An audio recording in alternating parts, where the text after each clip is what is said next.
اچھی ساتھ تھا ان کے ساتھ کہ پاکستان میں کراچی میں میرے پڑوس میں ان کا گھر تھا. 1974 سے ان کا میرا ساتھ ہے.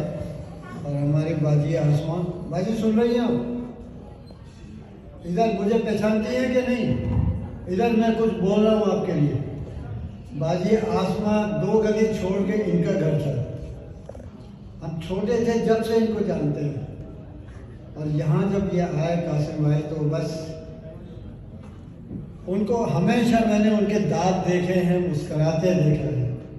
کبھی میں نے ان کو ایسا غصے میں نہیں دیکھا. اور بیچارے جس حالت میں تھے کہ بچے گوائیں، باجی گوائیں، کہ میں ان سے کہتا تھا ان کو روز صبح 4 انڈے کھلاؤ 2 سلائس کے ساتھ کہ جان بنے ان کی.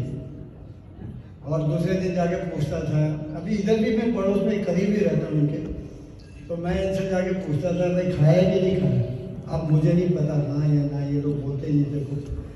تو بہرحال قاسم بھائی اور یہ بھابھی، یہ بچے جو ہمارا ساتھ ہے ان کا، پہلے منشور میں تھے، ہم گئے تھے ان سے ملنے کے لیے منشور، پھر یہاں کر کے ہم جو ان کے ساتھ رہا ہے.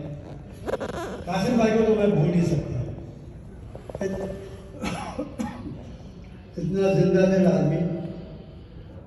اور جب سے یہ پی آئی میں ہے، پی آئی میں تھے، اور انہوں نے جو کام کیا ہے، جو خدمت کی ہے لوگوں کی، میں نہیں بھول سکتا ان کو.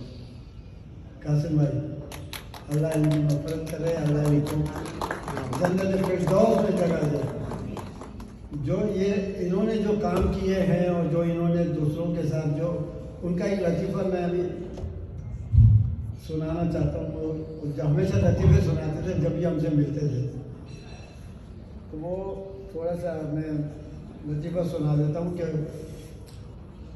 ایک دفعہ بیٹھے تھے ہم لوگ ایسی ٹیبل پہ باتیں کر رہے تھے، تو کہتے یہ لطیفہ سنو.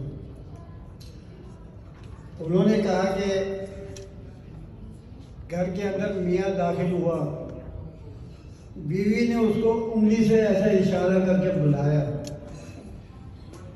تو میاں دوڑتے دوڑتے گیا بیوی کے پاس، جا کے بولا کیا بات ہے بیگم، آج آپ نے بڑے شوق سے بلایا مجھے؟ نہیں، بس یہ انگلی کی میں طاقت دیکھنا چاہ رہی تھی.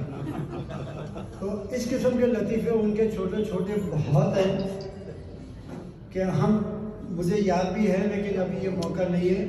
ان کو بس یاد کریں اور ان کے لیے مغفرت کی دعا کریں. بہت مہربانی، تھینک یو. السلام علیکم.